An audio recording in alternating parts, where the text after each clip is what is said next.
Olá, capitalistas! Hoje é um dia que eu vim relatar o stop, mas é o dia também que eu mostro que uma gestão de risco e saber tomar um stop faz com que você perdure no mercado e está dentro da estatística. O porquê? Porque quando a gente perde, a gente tem que saber perder pouco e saber a hora de parar e saber a hora que o mercado não está encaixando com você, não está encaixando com o mercado naquele dia. Então hoje, capitalistas, foi um dia de stop. Depois de uma longa sequência de ganhos, teve uma sexta-feira que foi um stop, na sexta do payroll, e hoje também mais um dia de stop. Mas faz parte, faz parte. Em 3 semanas, só 2 dias estopando. Então pegamos na sala ao vivo, pegamos uma sequência muito boa aqui em Nasdaq, operacionalmente falando. Mas vamos lá, eu vou apresentar para vocês as operações que eu fiz hoje e o erro da operação que eu não fiz. Né? Eu deveria ter feito e deveria estar analisando o mercado de uma outra forma, o qual me daria a oportunidade do dia. Né? Então, acabei deixando a oportunidade passar, não vi, não observei ela no momento e depois, na tentativa de pegar a minha oportunidade, acabei não encaixando com o mercado. Bom, sem delongas, vamos lá. Mercado, né, eu acabei não estando aqui não botei replay de mercado, saiu notícia aqui, tweet do Trump, faz toda a reversão do mercado, mas o que eu quero chamar a atenção é, obviamente, para a parte da manhã. Tá? Então, na parte da manhã, capitalistas, foi esse movimento aqui, ó. Basicamente o dia inteiro, né? Se a gente considerar desde lá de trás, sessão asiática, ficamos acumulados. Né? Ficamos com uma acumulação. Ali a sessão, deixa eu ver onde começa a sessão, ó. Finalzinho da sessão asiática, né? Finalzinho da sessão asiática e basicamente aqui a sessão toda de Nova York a gente ficou acumulado. O que eu estava observando, tá? Obviamente a gente tinha essa possibilidade de o mercado vir buscar a região superior. No início eu já disse para o pessoal que estava uma movimentação complexa, tá? Ia ser um dia ruim, um dia chato. Por quê? Porque nós estamos em uma tendência de baixa, tá? Essa tendência de baixa já no pregão de ontem, nós estávamos aqui tentando vir mitigar um pouco mais a região de prêmio, né? Como esse Berkeley Block que tínhamos aqui, para dar continuidade, né? E romper fundo. No entanto, a gente já percebia também que tínhamos divergência no IFR. Então, será que a gente está no fundo ou não? A confirmação veio com o não rompimento e a não renovação do fundo. Então, hoje, no pregão, a gente ainda estava dentro da mesma estrutura de ontem, não tínhamos uma estrutura renovada. Só tínhamos o quê? A informação que o preço estava tentando continuar a sua movimentação, só que ele não rompe fundo e volta, né, para o meio ali do movimento, o que nos restou trabalhar com uma expectativa nesse sentido aqui, né, de tentar pegar uma venda aqui também. Então, seria esse movimento dentro desse movimento. O que tornaria o movimento complexo. Tá? Tornaria o movimento complexo. Bom, deixa eu tirar aqui. Hoje, basicamente, não trabalhei com nenhum indicador, nem média, nem nada. Essa região aqui é uma região de Fair Valley Gap, tá? Ineficiência, que eu acabei não notando, então hoje eu errei nisso aqui. Né? Eu acabei vendo essa região depois com que a gente já havia entrado no primeiro trade. Tá? Então aqui é um Fair Valley Gap vendedor. E o que acontece, capitalistas? Tá? O que acontece? Eu vou começar pelo meu erro, pelo o que eu deixei de fazer. O que eu deixei de fazer? Eu analisei tudo. Eu analisei o macro, analisei a possibilidade, olhei os indicadores. Eu só esqueci de observar uma coisa. Essa outra, a estrutura do dia, que é interna. Porque eu estava com um viés um pouco bagunçado pela não renovação de uma estrutura. Então isso aqui me atrapalhou muito, isso aqui me deixou com uma visão turva. Acabou fazendo com que eu não olhasse para outras coisas. Tá? Então, o que eu deveria ter olhado? Eu deveria ter visto a estrutura do dia. A estrutura do dia tinha feito o quê? Tinha tocado num ponto de interesse macro, numa região ali de mínima, não rompeu o fundo e renovou estrutura. Então, ela fez uma estrutura, deixou liquidez interna, né, continuou seu movimento. Então, aqui, ó, aqui foi outra estrutura, outro movimento. Deixou liquidez. Deixa eu até botar a FIBA aqui, que eu nem tinha botado de manhã. Ó, não, minto, tá? Ele mitigou no 50%. Tá? Então, movimento que trocou a estrutura do mercado, ele mitigou no 50%, trabalhou aqui no Fair Value Gap e deu continuidade. Rompeu o topo. Então, eu tinha essa estrutura aqui. Essa minha estrutura havia ponto de liquidez interna e havia um Fair Value Gap aqui nessa região. Então, exatamente às 9h30, o mercado veio buscar esse ponto.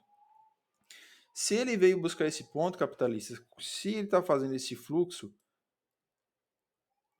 qual é a expectativa dele aqui? Seria continuar o movimento, visto que capturou liquidez, né, e visto que deixou também um grande pavio. Isso aqui seria uma informação para nós. Por quê? Obviamente, eu opero aqui, né, seria um trade já, você entrar nessa região, tá, entrar nesse Fair Value Gap, alvo na ponta de liquidez, stop aqui atrás. Tá? Aqui daria um trade de, vamos ver, pegando no toque, stopzinho atrás desse fundinho aqui, alvo no topo, ó, 4 para 2. Aqui seria um trade de 4 para 2. Tá?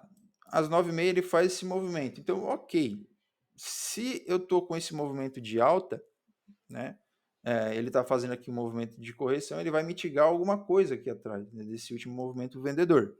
Esse último movimento vendedor, havia liquidez que já havia sido capturado, mas também tinha ineficiência lá atrás que eu acabei não observando. E essa ineficiência, ela até, ó, capturaram liquidez lá atrás, tá? Deixa um bloco de ordens. Então, havia tudo aqui para considerar essa região uma região forte que defenderia o preço, né? Ou uma região de alvo minimamente. Bom, capitalistas, esse foi o trade que eu deveria ter feito. Vamos lá. A 9h30, o mercado tocou na região, fez movimentação, aqui lateralizou, aguardando a abertura do mercado americano, até porque estava trabalhando aqui numa região de ineficiência, então para sair dessa região precisa ter mais intenção na compra, né, para empurrar o preço. Tá? Então aqui o que aconteceu? Qual que seria a entrada? Que tem que estar bem alinhado, tá, com o movimento. A abertura do mercado americano, 10h30, o preço faz um movimento de agressão, tá? Deixa um Fair Value Gap, ele volta, deixando outro Fair Value Gap. Então aqui a gente tem um BPR, tá? E a gente marca essa região como todo. O mercado captura liquidez. Vejam só que só esse corpo do candle e os pavis rompendo, ó. Então o trade seria aqui nessa região. No rompimento aqui desse BPR, a compra teria a compra no rompimento do candle, stopzinho atrás dele, tá? Ou lá no fundo. No fundo acaba sendo um stop mais conservador, mas fica mais caro, obviamente. E o alvo, olhando ali o Fair Value Gap, no 50% do Fair Value Gap, tá? Um trade de 2,5 para 1. Se você assume um risco maior e reduz aqui o seu stop, tá? Você tem um trade de 3,5 para 1. Tá?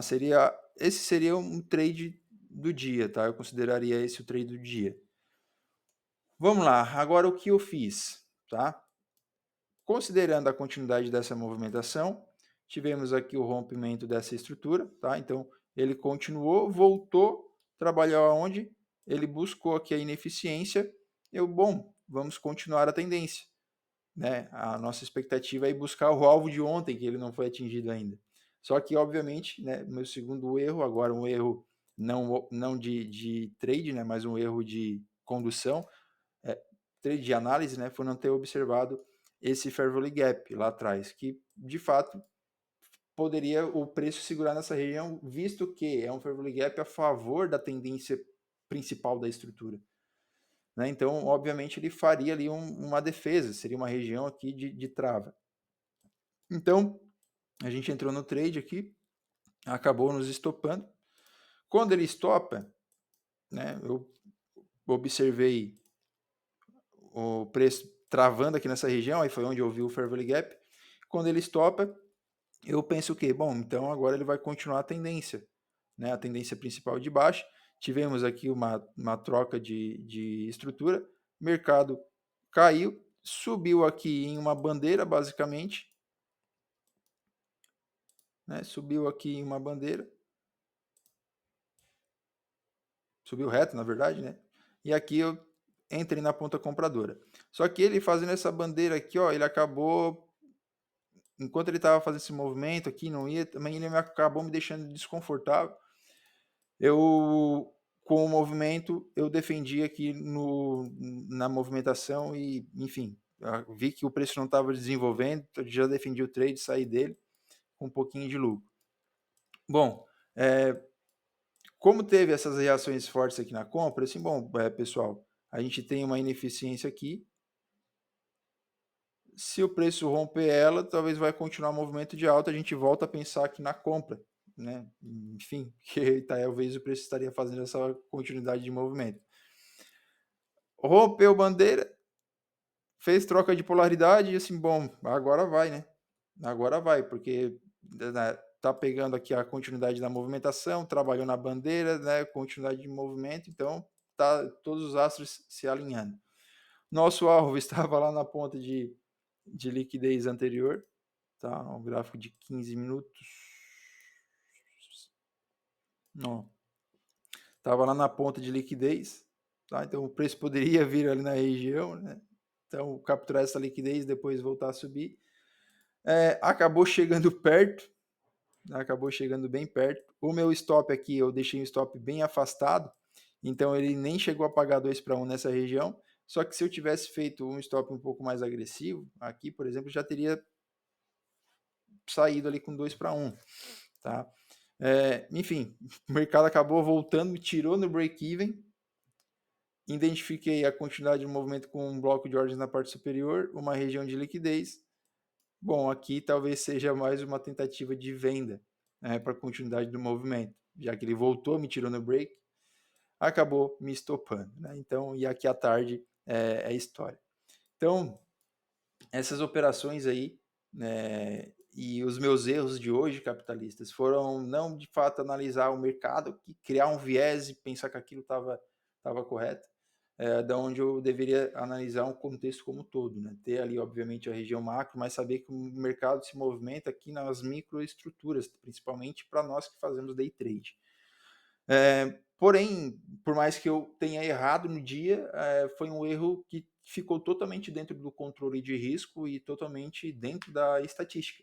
Vocês podem perceber que fiz 4 trades e 2 stops.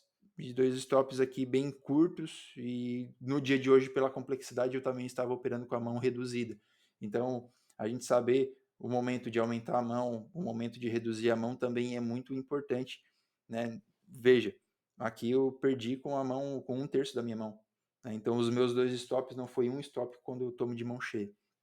Então, obviamente, aqui também teve mais um lucrinho que acabou dando uma apagadinha aqui nos stops, mas nada de muita relevância. Então, o conhecimento do dia que eu quero trazer para vocês é o gerenciamento de risco. Ele é muito importante, ele é muito crucial para que você continue tendo vida dentro do mercado. E quanto mais tempo você consegue sobreviver, maior a probabilidade de você continuar no mercado. Então, cuide bem do seu gerenciamento, do seu capital, que ele é a fonte e ele é o que vai fazer você perdurar. Quando o mercado está fácil, quando o mercado você está encaixando a leitura, aumente sua mão, faça um gerenciamento mais flexível. Se você percebe que o mercado está um pouco difícil de ler, o movimento está truncado, não está indo, reduz a mão, vai com cautela. Às vezes é melhor